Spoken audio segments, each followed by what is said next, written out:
All right, good afternoon, everybody. This is Tony Fisher with New Horizons Computer Learning Centers. I want to thank everybody today for coming to this webinar on essential skills for successful business analysts. Before we get started with the actual presentation and having our featured presenter, Vince Bordeaux, present, I just want to talk a little bit about New Horizons for a second, if I can. So who is New Horizons, if you're not familiar with us?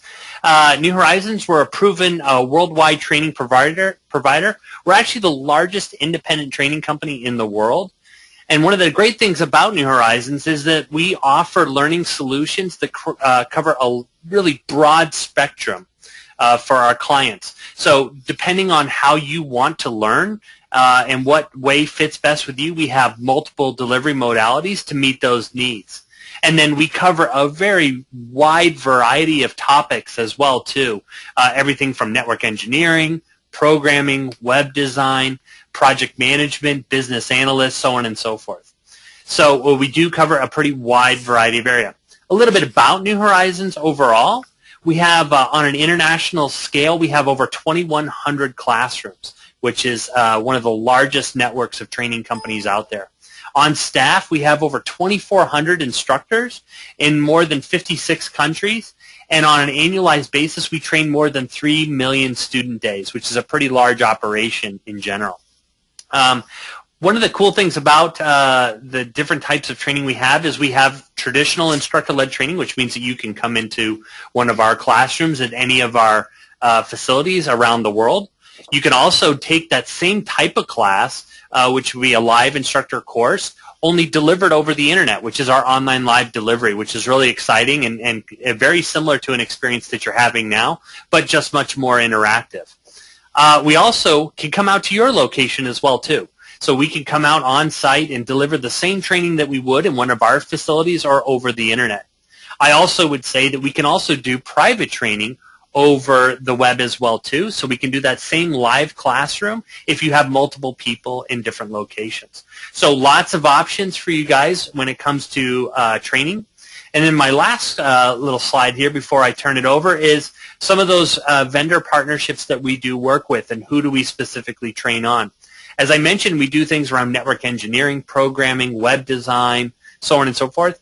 Well, we also train in the major providers that are out there today, such as Cisco, Microsoft, VMware, Adobe, CompTIA, Citrix. We also do stuff with the Project Management Institute. We also do stuff around ITIL, EC Council for Security, and then we also do some project management stuff as well too through some of our other partners. So we're really excited to have you guys here today. I want to just take a few minutes to talk to you a little bit about Vince and give him the warm introduction that he deserves. So just a little bit about him. First of all, Vince comes with us with a huge amount of experience. He's got over 25 years of experience. He's been a consultant and an instructor for well over 10 years. He's been at GE and Lockheed Martin as an aerospace engineer, so big manufacturing organizations. He's held a lot of different positions, both in small and large scale projects, everything from a project manager to an architect, a business analyst, a senior developer, scrum master, product owner, all that kind of stuff. Recently, he just got done completing work at Walt Disney World, which he was helping them with redesigning their property management systems, which was for specifically their 21 themed resorts. He also helped Marriott transition their 1,600 head IT department to improve their requirement management process. And the last part here is he continues to work with dozens of companies and helps them transition their workforces using new techniques and methodologies. So we're very fortunate to have Vince today to cover this webinar for us, and if everyone would please give him your warm attention. And if you have any questions, just from a housekeeping standpoint, please feel free to use the chat box and offer those questions out there. And then once you do that, I'll go ahead and let Vince know that we have questions. This session is to go to roughly about 1:30, so it should be a full hour. And without further ado, let me turn it over to Vince Bordeaux. Well, thank you, Tyne, and thank you all very much for taking some time out of your busy schedule to be here with us today. We have a great topic, and anyone who has ever had to ask questions and get right answers, you're in the right place because that's what business analysts do almost day to day. So if you ever find that you are trying your best at gathering requirements, especially for a complex project, there are some useful tips and techniques and secrets that the experts know that I'd like to impart with you. First of all, let's define who a business analyst is. This role has really only been around formally for the last 7 or 8 years. Prior to that, there were other terms or other roles that had been playing this specific job. But a business analyst is really any person who performs business analysis activities no matter what their job title is. So whether you're a project manager or a systems analyst or a requirements analyst or even a database analyst, oftentimes you will find yourself in a situation where you need to ask the right questions and you need to get the right answers from either users or stakeholders or product owners. And what you do with that information is you analyze and you synthesize that information into what we refer to as requirements. Now, this does require good communication skills, as many of you know, because one of the things that makes us do the job that we are required to do is to be able to not only listen intently, but also to replay back to the users what we've heard from them. Now, remember, we're not only just listening and responding back with what we've heard, but we also have to analyze and document and verify and validate as to whether or not this information that we're collecting is indeed correct. Now, we will find that this situation that we get ourselves into is very difficult if done correctly. Now, be very careful, team. If you feel that you are nothing more than a note taker, that is a very bad situation to be in. Now, of course, it will require you to do less work. But if you are simply just listening to what somebody is asking you for and then writing it down without any analysis, oftentimes they will get something that maybe they've asked for, but they really don't need. So that's where we come in. We are the liaison between the end user, right, the folks who actually need a system or a service, and the implementers, right, the people that are actually building the system. Now, I've got a polling question for you, and I'd love to hear your response because a lot of us don't realize just how important requirements are. So the question I'd like to pose to you is, for projects that fail, how many do you think fail as a result of poorly managed requirements? So you should be seeing a polling option right now. The 4 choices that you have are 10%, 42%, 71%, or 100%. So take your best guess at how many projects fail that are directly related to poorly managed requirements. Your responses are rolling in. Very good, teams.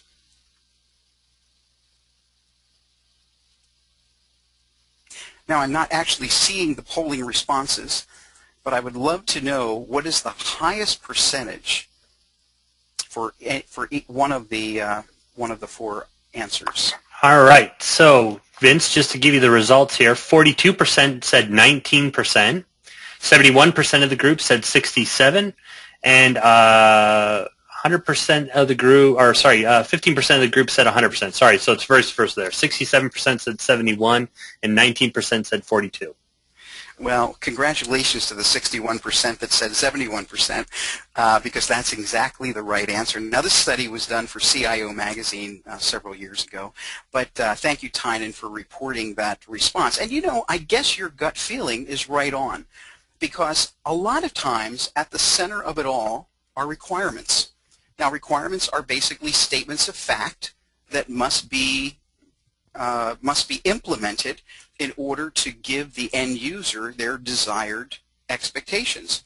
So if you don't have good requirements, if you don't have them defined correctly, projects don't go very well. Now, the way you'll see this represented is that your schedule will be elongated, right? So it'll take you longer to actually implement a solution. Sometimes the users will be disappointed with the end result because they don't, actually see what they were hoping that they would get. Sometimes the costs will be overrun in terms of spending more money in order to get the product that we desire. So all of us probably have experienced to some degree a failed project. It didn't come in on time, it didn't come in on budget, or it didn't meet the user's expectations. So thank you for reporting that, and I have to tell you, you're not alone. That's why the International Institute of Business Analysis has made it a mandatory obligation to introduce to the world the concept of business analysis. Now, ultimately, you and I and anyone else playing this role wants to achieve a certain outcome.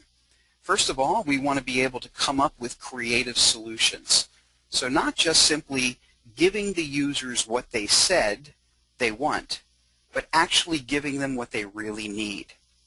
We also want to reduce waste. Any process that has been around for a long time tends to deteriorate. Now, what do I mean by that is that any good process at one time, as it continues, will become less and less efficient. So one of the things that we like to do before we start to implement a technical solution is we like to make sure we understand what the business process is and then improve it if necessary. We also have an obligation to deliver projects on time. We work very closely with project managers, and we make sure that as we develop requirements, we constantly feed back to the project manager whether the timeline is still realistic. We also want to improve efficiency because you probably know that if you simply implement or automate a bad process, what you simply get is a faster bad process. So we are always looking to improve business results. That's what makes us business analysts. And at the bottom of it all, at the core of everything that we do, is that we have to document the right requirements, right? We got to understand them, and we've got to write them down or at least express them in a way that others can understand and make sure that we're doing it for the right reasons. Now, I will tell you, and you're probably not unfamiliar with this, is that our job is very difficult. There are a lot of things that get in the way of success. For example, one thing is the lack of clarity in terms of the scope of the project. It's very difficult for someone at the beginning of a project to clearly articulate what it is that would be included and what it is that would be excluded. It would be great if somebody could say, look, these are the 6 things that I absolutely want, and nothing else matters. However, as the project progresses, people will oftentimes factor in more things as they think about them than they had originally identified. So we've got to be very cautious about scope creep. Another problem that we have, a lot of times you may have experienced this on your own projects, is lack of business requirements. Now, a business requirement is a stated objective of what would make this project successful. And a lot of us will start a project without even asking the question, what are the goals of this project? What are the objectives of this project? Well, if we capture good business requirements, that will answer that question. There's always going to be conflict in most organizations between the different user groups of an application. Because think about a lot of what we do is we try to build one application that will satisfy the needs of many. When you have more than one group that is providing requirements to you, sometimes their requirements will be conflicted. They will kind of disagree against a requirement because it doesn't satisfy their specific needs. So in this conflicted situation, we are always finding ourselves in the middle of this argument. Which way should we implement the approach? We have one problem that unfortunately is out of our control, and that is sometimes we are brought into a project too late. How many times has a project been funded, the project manager has been assigned, it has already begun, and then a business analyst is brought in, and then what we have to do is we have to quickly catch up and write requirements. If we had our way, a business analyst would be brought in before a project is actually approved. Now, what does that mean? That means that we become part of the conversation about what is the objective of the project, what are the scope of the project, how will we execute the project, and therefore we become part of the solution from the beginning. Unfortunately, a lot of us feel that we're kind of being brought in too late. And unfortunately, that doesn't set us up for success. So I hope that you're feeling some of this pain, but you also know that there's ways out of it. Now, if you can bring to the table certain core competencies, certain characteristics, these are your skills and knowledge and your ability to work as a business analyst, you'll find that your job will get a lot easier. Number one is analytical thinking. Remember I said that if you're simply a note taker, if you're simply writing down what your users are telling you and then handing that off to a developer and say, go and build this, that's not really playing the role of an analyst. So one of the things that we have to be more savvy with is problem solving. So when a user tells you that they want a certain feature, maybe they say, I want you to add a field to the upper right portion of the screen, you really need to question whether or not that solution will bring value to the business. The way you do that is you have to ask certain questions, and we'll talk about those questions in a little while. Also, your own behavioral characteristics will either make for an easier elicitation process, and these behavioral characteristics are, personal organization, ethical behavior, trustworthiness. All of these characteristics will allow your users to kind of come to you in confidence that you will be able to listen, understand, and give them back the right solution. Also, nothing beats good business knowledge. So if you work in the financial industry or the telecommunication industry or the entertainment industries, what you can then do is use your own inert business knowledge to help to come up with the best solution possible. And don't forget your own personal communication skills. Are you a good writer? Can you present verbally? Can you express and explain what it is that you have in your mind? All of those will improve your ability to be a better business analyst. Being able to facilitate a meeting, to interact with a group of people, to have a team that organizes itself around the work is a really great property, a really great competency to have. And don't forget, a lot of what we do is capture requirements in the written language. So please recognize that using Microsoft Word or PowerPoint, Excel, Microsoft Visio, Rational Rows, any of the major tools on the market will be a benefit if you know them well. Here's a question that I'd like to ask you that will help to test your analytical ability. I think all of you on the line probably have some analysis background.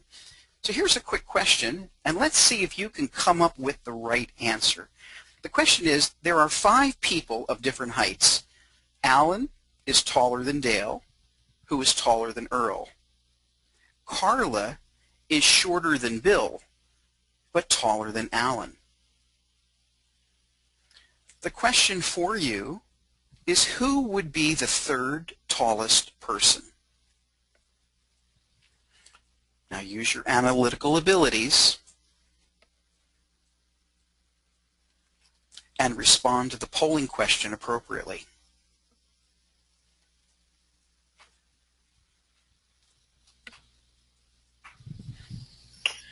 All right, Vince, the answers are rapidly coming in. I'm just waiting for them to calm down a little bit. Okay, thank you, Tynan. I'm very excited to see how, because the quick analysts, if you get the answer wrong, that doesn't help us, right? So doing it quickly but getting it right is the key to success. All right, and there is the responses. Okay.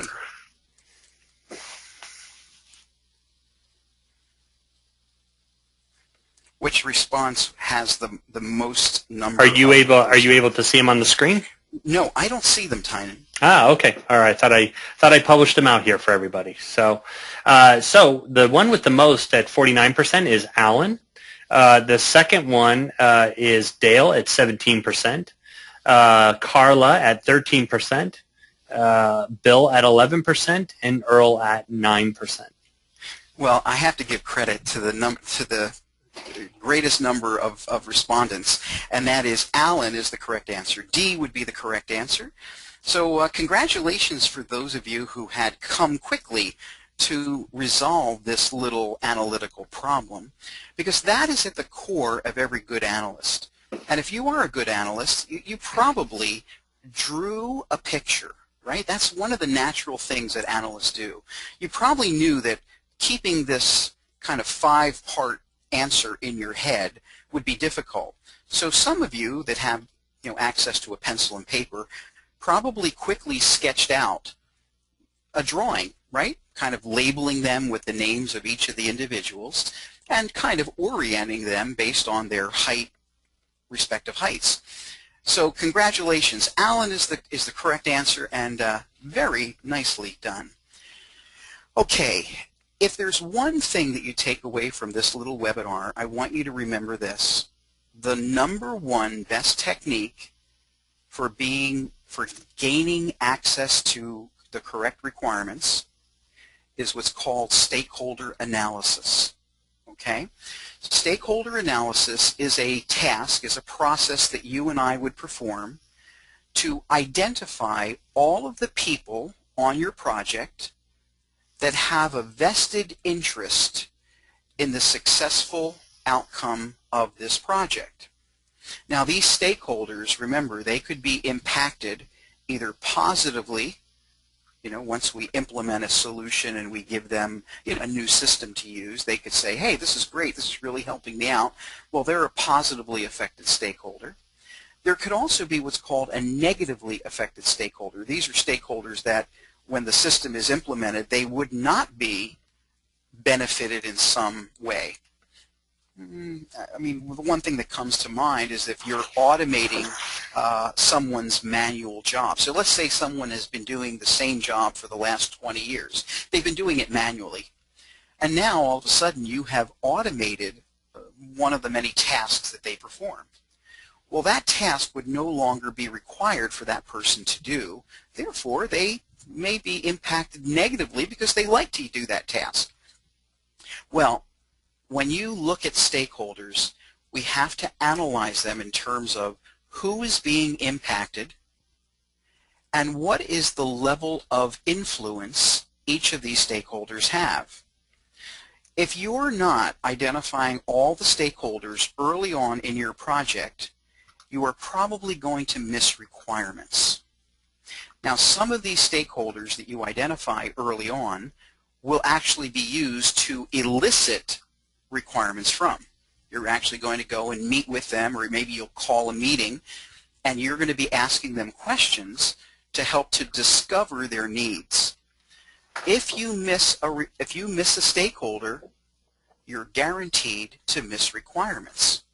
So please, team, if you can think of one thing to do that will significantly improve the end result of your business analysis activities, it would be to perform stakeholder analysis.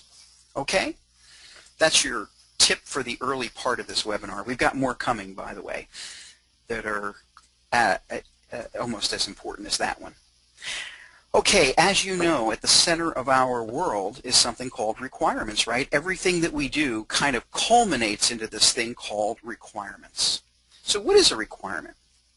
Well, a requirement is a condition or a capability that's needed by a stakeholder in order to help them solve a problem or to achieve an objective.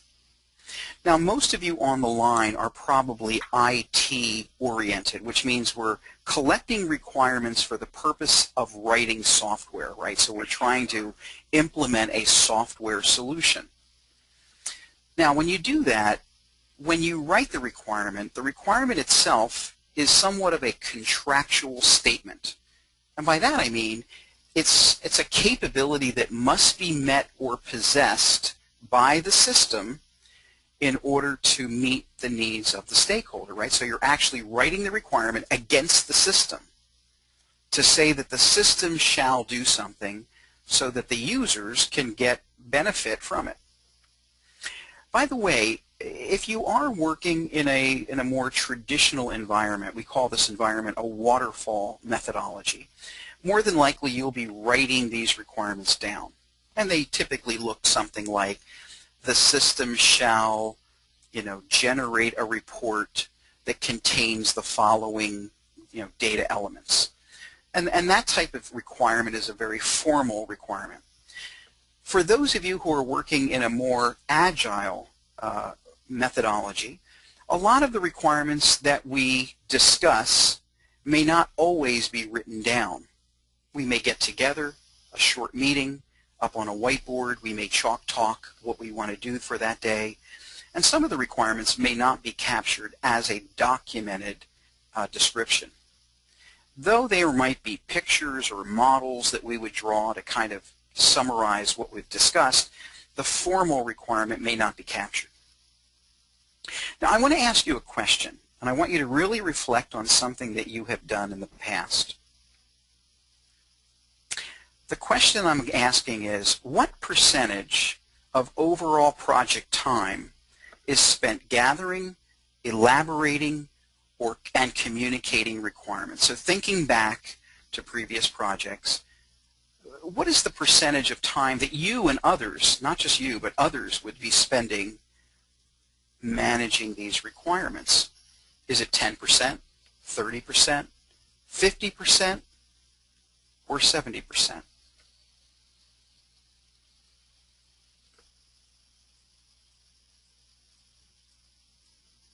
Looks like in the poll it didn't grab the 70%, so they're coming in between 10, 30, and 50 here.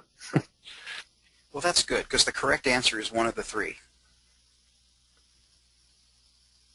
All right, looks like the polling has slowed down. Let me go ahead and close it out here. All right.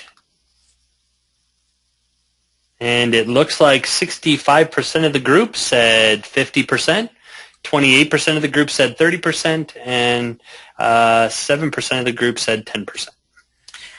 I have to compliment all of them because in every project that you do work on, each of these percentages could be realistic.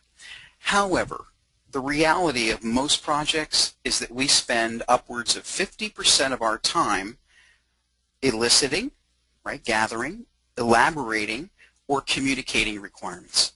So think about that. Half of the project's duration is spent just trying to understand and communicate back to them, of course, what the users want. Right? Isn't that remarkable? Thanks, Tynan. That was a great summary. Hey, could I ask you, let's do one more question. It's coming up, by the way, just in a moment. But here are the 4 requirement types that the IIBA, that stands for the International Institute of Business Analysis, they have come up with 4 different requirement types that you and I use categorically to help to make sure that we're understanding the high level and the low level requirements. At the highest level, we have something called business requirements. Now, these are requirements that are typically captured at the very beginning of your project. So if you're capturing these requirements at the end of your project, it's sometimes too late, and this will introduce scope creep. Business requirements answer the question, why? Why are we doing this project in the first place? Remember I said that a lot of us start projects without even understanding the goals or the objectives? Well, if you were to capture business requirements, that's the type of analysis that we would do at the beginning. So business requirements really describe the needs of the organization as a whole and are typically developed on the first day, or maybe even prior to that, of your project. Now that phase we refer to as enterprise analysis, a very strategic phase, and I'll be talking to you about that a little later. The next set of requirements that we typically elicit are what's referred to as stakeholder requirements. Now that's where you and I would go and talk to our stakeholders directly. You know, we would interview the end user, we would talk to the sponsor, we would even maybe hold a meeting with the development team to understand their production support needs. The bottom line is that stakeholder requirements will describe the needs of a specific stakeholder or a group of similar stakeholders that will ultimately interact with the solution. So you see how this works? You first define your business requirements. That answers the question why. Why are we doing this project in the first place? We then turn our attention to the who, right? These are the stakeholders. These are the actual end users. Think about them as the folks that are actually going to have their fingers on the keyboard that's going to describe what do they specifically need. The third set of requirements are called solution requirements. So once you understand the needs of these stakeholders, we now turn our attention to the solution. And the solution is the software system that we're building, right? So we're describing the characteristics of the solution that best meets the business and the stakeholder requirements. This pretty much answers the question, what, right? What are we going to do from a user's point of view? Now these requirements come in two flavors, two categories. The first one is called functional requirements. The other one is called non-functional. Functional requirements address the capabilities, the functionality of the system, typically the behaviors that your users will experience. The non-functional requirements, these are the requirements that are generally not easy to see, but if we don't implement them, the users will definitely complain about it.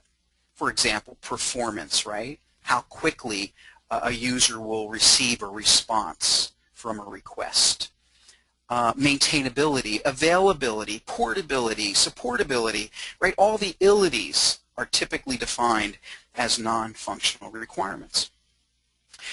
Now the fourth and final set of requirements are called transition requirements. Now these requirements are needed to get us from where we are today to where we want to be in the future.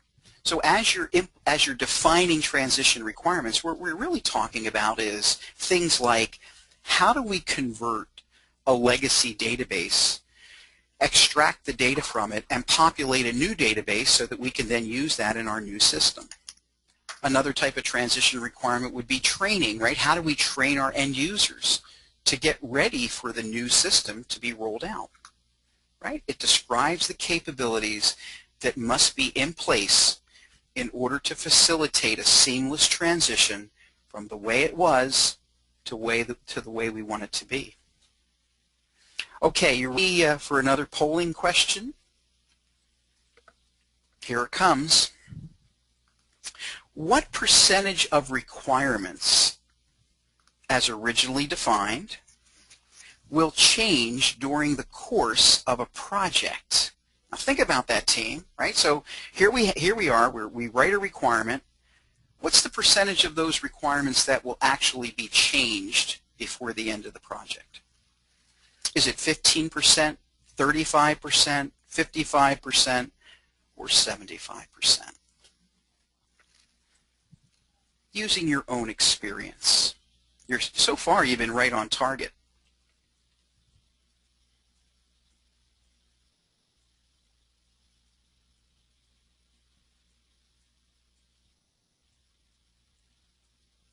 All right, Vince, we got a little battle brewing here between two answers, so I'm just letting it sort itself out here.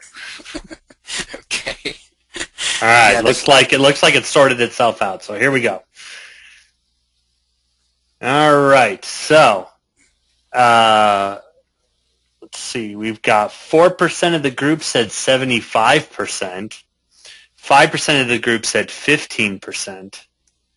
43% said 35%, and 47% of the group said 55%, which is just the winner by a hair.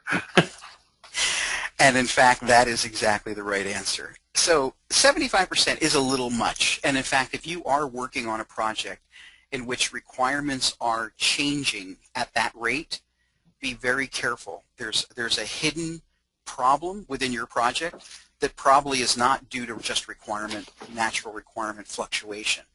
So the correct answer is, based on the study that was performed, is 55% of the requirements that you and I would write could possibly change by the end of that project. That's a fairly significant number, by the way.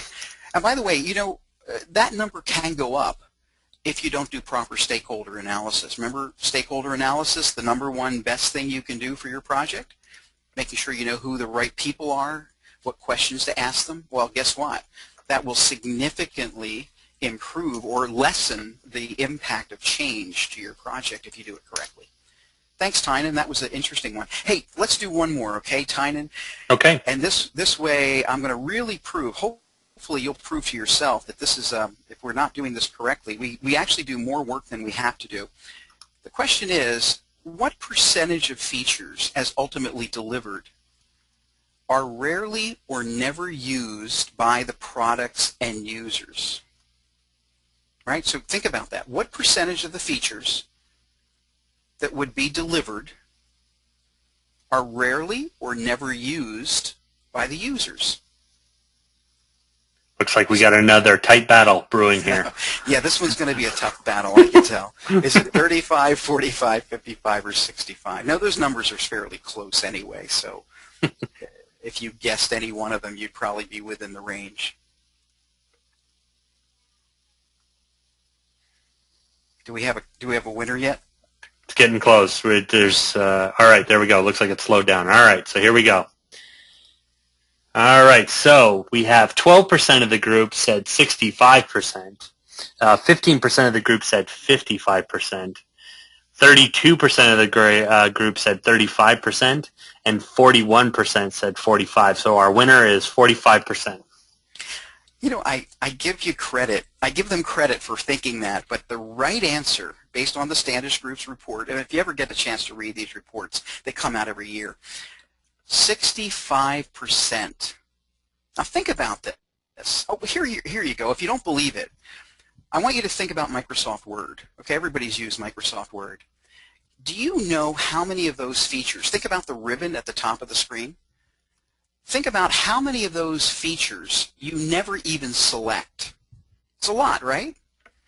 Well, that's what happens when you implement a solution that you don't really carefully prioritize the requirements, so that when you're implementing a solution, you're providing something that may never be used by the majority of users. Now, I know some of you are going to say, but I'm sure there's somebody out there that uses one of those buttons. And you're right, there are. But if we spend 80% of our time implementing something that will never be used, you've got to be really cautious, because that's where project overruns come in, right? We're implementing something that has such a low probability of use, it may not be worth it, okay? So just be a little bit careful, team. Thank you, Tynan. That was a remarkable response. Okay, so for the next 10 to maybe 15 minutes, we're going to make sure we hold to our time commitment with you. But for the next 10 to 15 minutes, I would like to show you the secrets to success of how to make sure that as you're playing the role of a business analyst, that we're doing it with the effectivity that is being promoted by the International Institute of Business Analysis. Now, the IIBA has been around for about 8 years, but they Vince, yes. looks like we lost your presentation for a second here. Can you reshare out? Yeah, I sure will. Thank you. Sorry about that, team. Yeah, looks like it just dropped off for a few minutes there. Okay, here we go. How's that? Is that showing? Not yet. Okay, then let me do one thing here. But you can still hear my voice, right? That makes yep. That's important. Okay. So now I'm resending. Anything happening now? No. Let's do this real quick. Let me change real quick. I'm going to change that. I'm going to change for presenter, and then I'm just going to hand it back over to you here real quick. Maybe that will fix it again. Okay. All right, Vince, you now have control again. I should give that a shot. Okay, and here I go. Just selected sharing my screen. Yep, there we go. Now it's coming all back now. Okay, that's great. Good to know, and sorry about the inconvenience, everybody. Okay, so I'm going to expose kind of the tricks of the trade. If many of you on the line don't know about this, you should at least take a look at it. It's what's called knowledge areas. These are the tasks. These are kind of groupings of tasks that you and I would perform on a typical project. There are 6 of them. Okay, there's 7 boxes here, but the 6 that are above the bottom are basically the things that you and I would typically do on every project. Sometimes these knowledge areas may take only a few minutes to perform if it's a small enough project. Other times these knowledge areas would take, maybe hours to days to weeks, depending upon the complexity and the size of our project. Let's start with the first one. This is very strategic. It's called Business Analysis, Planning, and Monitoring. Now, we don't always have the luxury to do this. I know that some of you on the line are going to say, who has time to plan out our activities? You know, when we hit the ground, we're running. We don't have time to plan. Well, if you really want to improve the success of your projects, this is the knowledge area to focus on. And here's why. The very first thing it allows us to do, and by the way, these are called tasks. I don't know if you can, they're in the middle, there's a circle, there's an ellipse. And the ellipse has 6 bullets. You see the 6 bullets in the center? Those are called tasks. A task is an activity that you and I would perform to make sure that we're doing the right things for the right reasons as it relates to business analysis. Now, the first task says plan our business analysis approach. Well, here's how this works. First of all, let's think about what type of project we're on. Is it a waterfall project? Is it an agile project? If so, what are the deliverables that you and I would produce? How much time do we need to spend to do those things? Who do we want to talk to? Right? Those are kind of planning out how we're going to perform our job. There it is, number 2, conduct stakeholder analysis. You know how important that is, right? This is where we determine who's going to be impacted by the project. We want to identify the severity of the impact and also their influence, their authority to make decisions. We then want to make sure that we understand the role that they play to make sure that we're engaging them in the right way.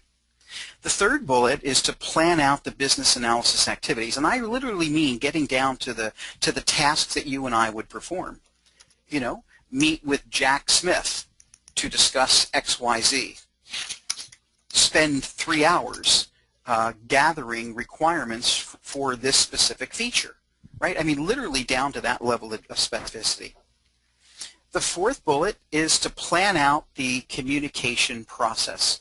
Now, what does that mean is that not only are we required to gather and elicit requirements, but we are also required to communicate those requirements after they have been formally written. Okay, so that's the planning out of that communication process. Another one would be number 5, the bullet number 5, is to plan out our requirements management process. This is where we're going to determine how to manage scope, how to prioritize our requirements, how to organize them, what our repositories are going to look like. This is all about requirements management. How do we manage that requirement process? We also want to be able to identify the things that will determine our success. That's bullet number 6, manage business analysis performance. So at the end of this project, how do we know if we were successful?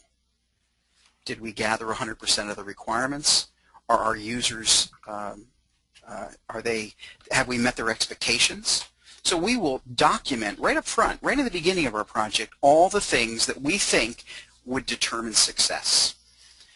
Okay, that's called business analysis, planning, and monitoring. If you have the time at the beginning of your project, this is what you want to do. Now, let's get right into it. The second knowledge area is called enterprise analysis. Enterprise analysis is very strategic because this is typically what is done to make sure that the project starts correctly. There are 5 tasks in this knowledge area, the bullets in the center ellipse. The first one is to define the business need. Why is it that we're doing this project in the first place? You know, what are the objectives? What are the goals? Bullet number 2, let's assess the capability gaps. Let's think about what we're doing today that's not working so well, and then let's determine what we need to do in order to correct that problem. Bullet number 3, determine the solution approach. What will we need to do to make the problems that we're experiencing or the opportunities that we want to take advantage of be realized? So number 4 is to define the solution scope. So this is where we describe what it is that we're going to actually build, what's in scope, and of course what's out of scope. Now this is not always done on most projects. That's why enterprise analysis is so strategic. And then finally, if you have the luxury, we will develop what's called the business case. This is justification that will be presented to our stakeholders as to why this project is so important and why we will expend time and money in building it. Wouldn't that be great, team, to be able to have one of these for every project that we start? That way you and I and everybody else will start on the same page, where we don't have to spend, weeks trying to figure out what the requirements aren't so that we can go back and fill in the blanks as to what we need to do.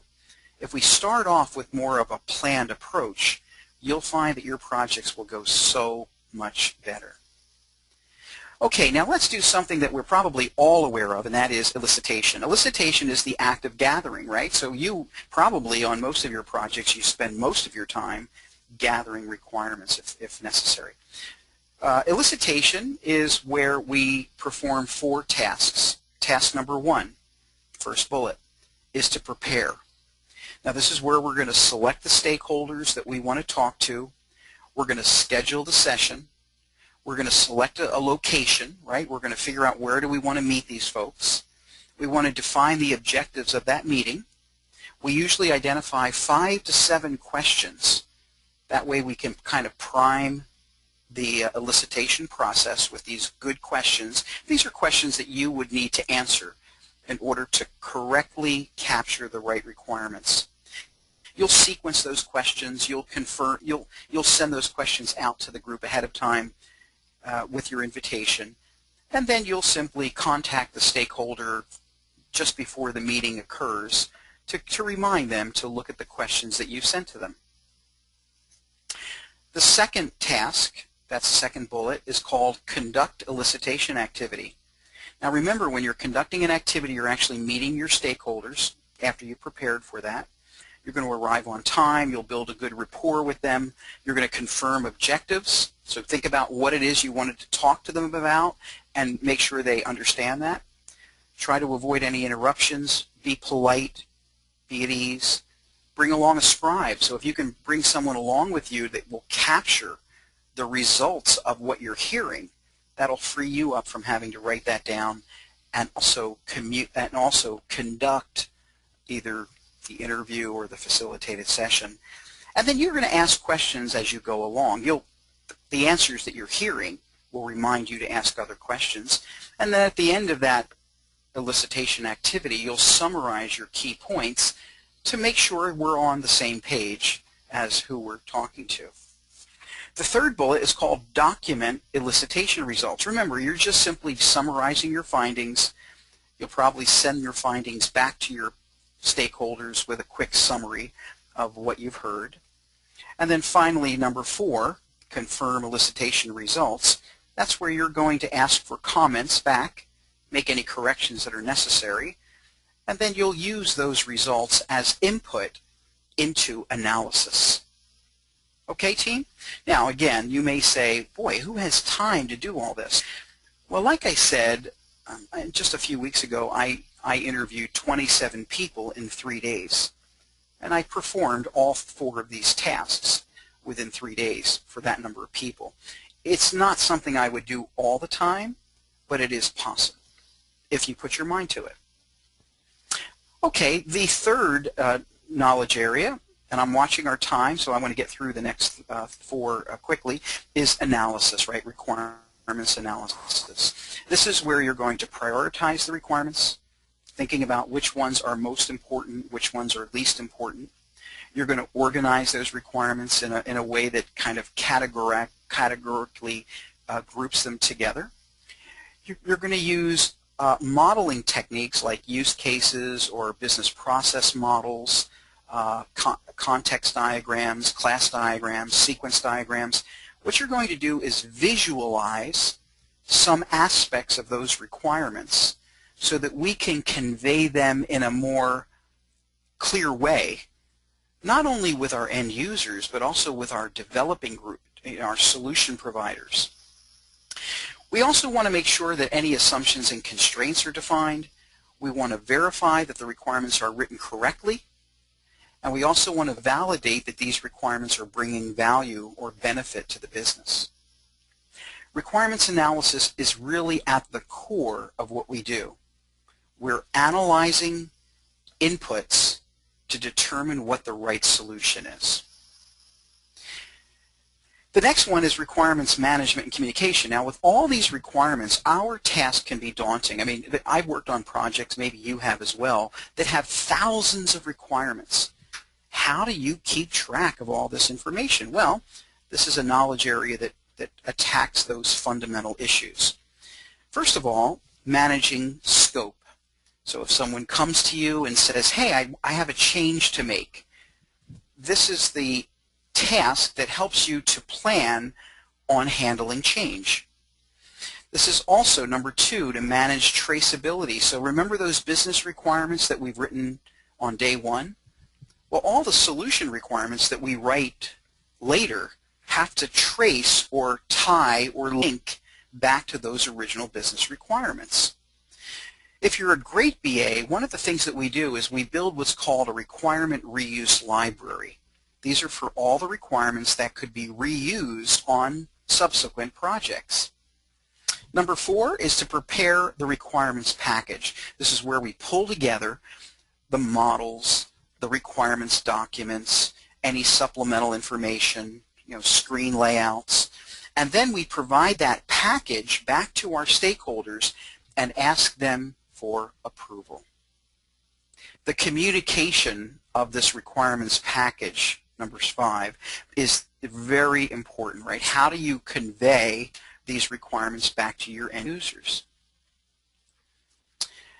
Well, after the requirements have been confirmed, after they've been approved, after everybody understands them, it's really important for us to do one final assessment, and that is, do these requirements, does the solution map to the requirements? Now, this is not testing as we may know it. What this is really is something that allows us to validate each and every requirement that we have written. So we ask questions like, does this requirement really link back to a business requirement? Does this requirement bring value to our end users? So what we'll do is we'll assess the proposed solution, we'll allocate the requirements to each one of those components, we'll take a look at the organization and ask ourselves, are the end users ready to receive this new capability? We're going to define the transition requirements. What do we need in order to provide a smooth transition? We're going to validate that the solution is actually implementing the requirements correctly. And then we finally evaluate the performance of that solution. So that's essentially all the different knowledge areas, right? That's the 6 knowledge areas that we have defined within the IIBA body of knowledge. So we are about 5 minutes away from our end point, and Tynan, I hope we do have some questions that we can help answer. So right now, I'm going to open it up to the floor, and if you have any questions, thank you for providing them. If not, thank you very much for being part of this New Horizons webinar. We're glad we can be here for you, and we'll take questions right now. Okay, if anybody has any questions, you should feel free to ask them in the chat box, and then I'm going to see if I can also, I thought we had one question here. Let's see. One of the questions is, will the slides be available? And we'll go ahead and make those available out to everybody. And then another question that came in, we've got quite a few here piling in, from Angela, is, are the knowledge areas the same for waterfall or agile? Angela, that's a great question. The answer is yes. However, in an agile framework, we would not perform as much documentation for each one of the knowledge areas. So, for example, business analysis, planning, and monitoring. Normally in a waterfall approach, we would come up with what's called a requirements management plan. It's a formal document. Normally with Agile, we would get together during the product visioning session, and we would kind of come up with a bulletized list of all the things that we would need to do and how we would do them on a basic Agile sprints. So the answer is, all of the knowledge areas are the same, but we would not provide as much documentation, and we would be a little more agile in how we would actually perform the tasks. So even though we would elicit requirements from our stakeholders, we would prepare, conduct, confirm, we may not do that in a formal way. We might do that just simply through a conversation. Okay, Angela, I hope that answers your question. The short answer is yes, the knowledge areas are the same, but we perform them with less formality. All right, and Angela does say thank you. All right, so Manion has a question as well too. How do we have business analysis plans incorporated to accommodate future enhancements? Boy, that's a great, Manny, and thank you. That's an excellent question. And I have to say that your business analysis plan is not only is mostly for the current project, right? How are you going to perform the current project?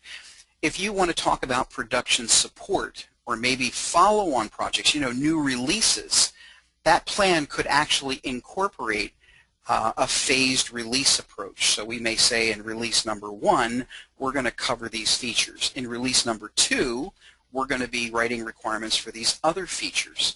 So generally in the business analysis plan, we can forecast into other projects so that they can, continue to use the same BA plan that we've originally created. But with the new releases, with the new phase of the project, we would just simply embellish some of the tasks that, or maybe negate some of the tasks that we would have to do for the initial release. We may not have to do them for the subsequent releases. I hope that answered your question. It's a probably more complex question that we may not have time for, but that's generally how we would do it. All right, you got an excellent answer that helps a lot. So I guess you hit the nail on the head there. So. Okay, great. Okay, so we have quite a few other questions here from Christine. She's asking, are there 1 or 2 white papers or other statistic resources that we can use to help prove the value of BA? Boy, that is a great question. There's a lot of white papers, Christine, that are out there. What I would do, I would just simply do a very quick Google search on value of business analysis. I guarantee you, here's some of the things that will come up. You're going to get Standish Group reports. You're going to get Gartner Group reports. You're going to get Forrester Group reports. These are the, the industry kind of forecasters. The other things that are good for statistical reference are that chaos report that generally comes out every year. So, if you're trying to build a case for business analysis, I know there's a lot of good information out there. I probably on my laptop have several articles that I keep around for myself, and I could share those with you if you can communicate with me. All right, two more questions. There seems to be, and this is from Kevin, there seems to be a lot of overlap with the PMBOK guide for project managers. Where and how to manage the overlap? Excellent, Kevin. It was a Kevin. Thank you. It's Kevin Steele. Okay, Kevin, and perfect question. This has always been a problem where when you define a new, a new discipline, there will be some times where there's touch points with other disciplines. For example, project managers, they have a task within the PMBOK that allows them to gather or manage requirements.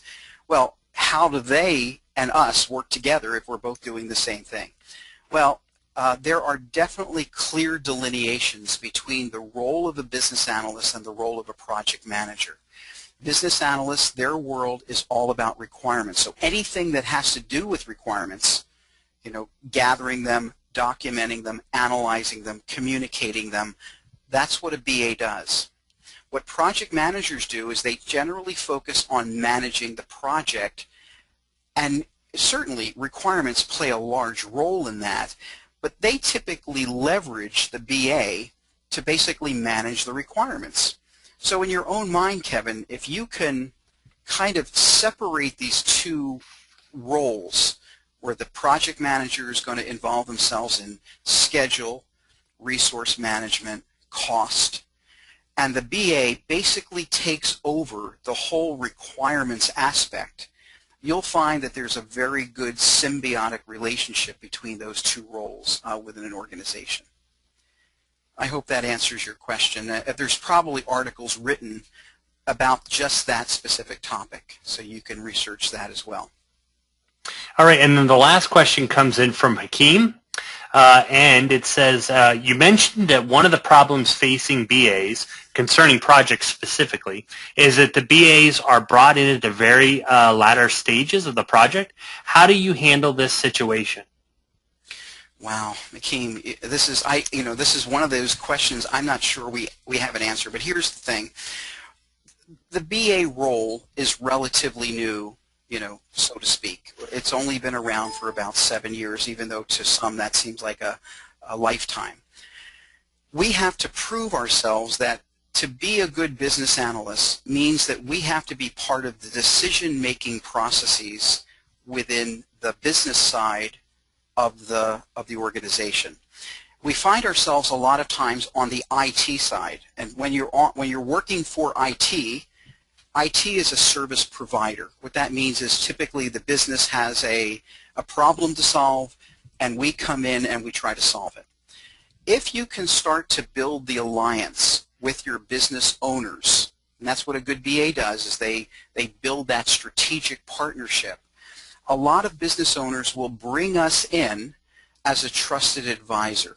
And when they bring us in, they typically bring us in early. And we have to make that clear to them. McKean, we have to say to them, if we come in and help you to formulate your objectives for this project, we can be much more effective as a team. And once you prove yourself once, you're going to be invited to more meetings than you probably can actually go to. So, McKean, great question. Keep promoting business analysis within your organization, and make sure people are aware of the value that the BA brings to the life cycle of the projects. All right, and then the only other thing that's in the chat box here is just everyone would like some of the articles and stuff that you mentioned, Vince, around the BA, and there's some email addresses that we could certainly send that out to, which I believe we can just send it out to the entire group as well, too, because I believe we captured all that information on the registrations. But it looks like that concludes the questions that we have. We got a great job from Gary. Gary, thank you very much for the feedback. We appreciate it. And on behalf of New Horizons, I want to thank everybody for joining this session, and a very big thank you to Vince for all his expertise and information on this presentation. So everybody enjoy your day, and thank you for participating, and keep an eye out for other webinars that we're offering.